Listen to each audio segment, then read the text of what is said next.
United States. United States is the precursor of liberalism.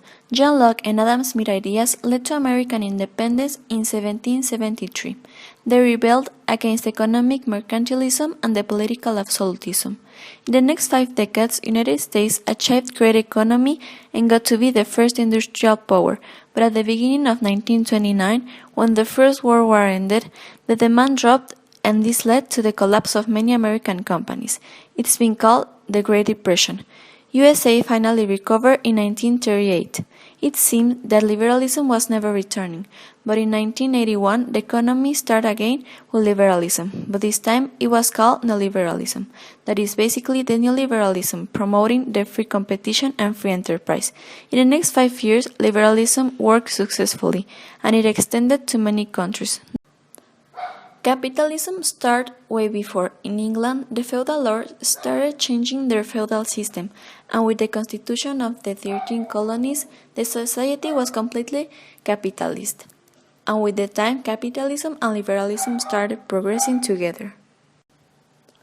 The first democratic ideas were established with the 1776 Constitution.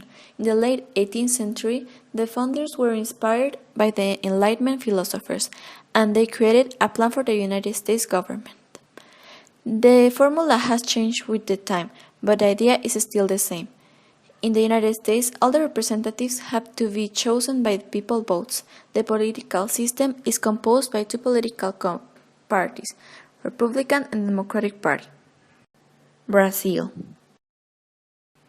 Liberalism was organized in Brazil since 1831 with the influence of other countries. Organized liberalism disappeared with the Republican Revolution of 1889, but it returned in the 20th century when some liberal parties were founded.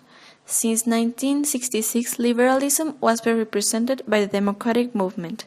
In 1998, the Social Liberal Party was formed, and since then it had had a lot of influence in Brazil.